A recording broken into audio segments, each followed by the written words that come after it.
catéchisme du Saint-Curé d'Ars sur l'impureté.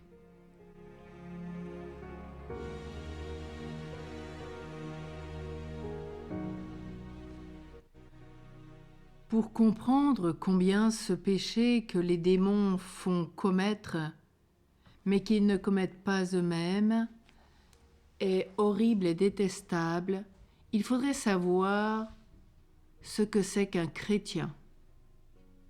Un chrétien créé à l'image de Dieu, racheté par le sang d'un Dieu, l'héritier d'un Dieu.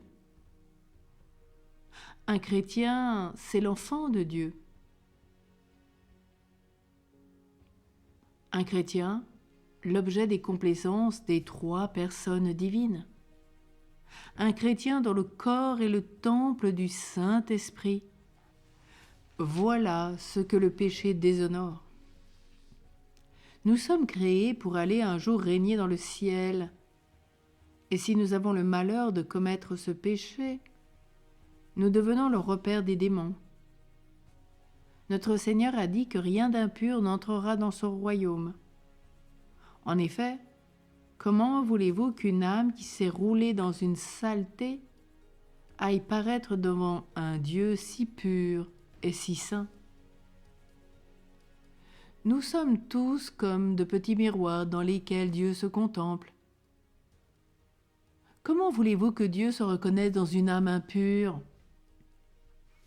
Il y a des âmes qui sont tellement mortes, tellement pourries, qu'elles croupissent dans leur infection sans s'en apercevoir et ne peuvent plus s'en débarrasser. Toutes les portes au mal, même les choses les plus saintes, elles ont toujours ces abominations devant les yeux, semblables à l'animal immonde qui s'habitue dans l'ordure, qui s'y plaît, qui s'y roule, qui s'y endort, qui ronfle dans la saleté.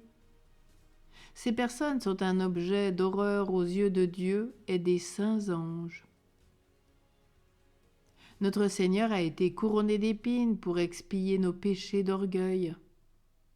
Mais pour ce maudit péché, il a été flagellé et mis en pièces, puisqu'il dit lui-même qu'après sa flagellation, on aurait pu compter ses os. S'il n'y avait pas quelques âmes pures pour dédommager Dieu et désarmer sa justice, vous verriez comme nous serions punis.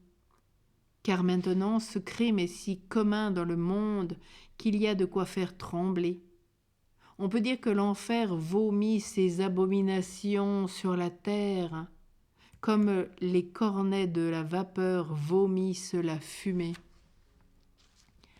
Le démon fait tout ce qu'il peut pour salir notre âme, et cependant notre âme sait tout, notre corps n'est qu'un tas de pourriture. Voir au cimetière ce qu'on aime quand on aime son corps. Comme je vous l'ai dit souvent, il n'y a rien de si vilain que l'âme impure. Il y avait une fois un saint qui avait demandé au bon Dieu de lui en montrer une. Il vit cette pauvre âme comme une bête crevée qu'on a traînée pendant 8 jours au soleil le long des rues. Rien qu'à voir une personne, on connaît si elle est pure.